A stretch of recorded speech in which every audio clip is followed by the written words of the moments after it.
গুৱাহাটীত 4,000 কোটি টকাৰো অধিক ধন লুটি প্ৰেমিকাৰ সৈতে পলাল যুৱক। চিট ফাণ্ডৰ নামত কোটি কোটি টকা লুণ্ঠন। ডিবি ষ্টক ব্ৰকিঙত ধন বিনিয়োগ কৰিছিল চাকৰিয়ালৰ পৰা ব্যৱসায়ীলৈকে। গ্ৰাহকে ধন ঘূৰাই নাপায়, ঘেৰাও কৰিলে প্ৰবঞ্চক দীপাংকৰ বৰ্মনৰ ঘৰ। ডিবি ষ্টক ব্ৰকিং কোম্পানীত ধন জমা থৈ সৰ্বশান্ত হ'ল বহু লোক। মহানগৰীৰ বৰা ছাৰ্ভিচত সুবিশাল আটক ধুনীয়া কাৰ্যালয় খুলি চিট ফাণ্ডৰ নামত লুণ্ঠন ৰাজ। 4,000 কোটি টকাৰো অধিক ধন লৈ উধা হ'ল মহাপ্ৰবঞ্চক।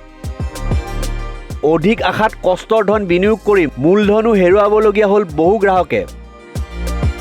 ডিবি ষ্টক ব্ৰকিং কোম্পানীটোৰ আঁৰত আছিল দীপাংকৰ বৰ্মন নামৰ এজন যুৱক। এইজন দীপাংকৰ বৰ্মনৰ চলাহী কথাত ভুল গৈ কোটিপতি হোৱাৰ আশাত শ শ লোকে ধন বিনিয়োগ কৰিছিল ডিবি ষ্টক ব্ৰকিং কোম্পানীত।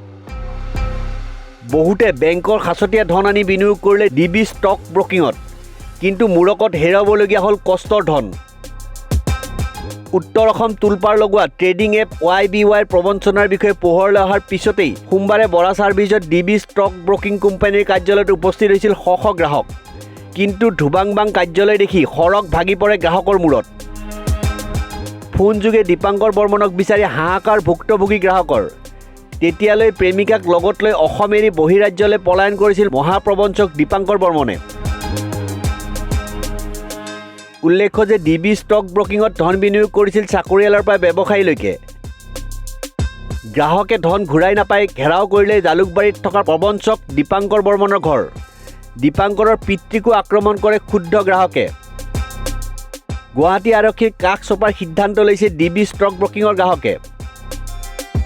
কম সময়তে কোটিপতি হোৱাৰ আশাত চিট ফাণ্ডৰ বিষয়ে আঁতিগুৰি নজনাকৈয়ে ধন বিনিয়োগ কৰি পথৰ ভিখাৰী হ'ব লগা হৈছে একাংশ লোক।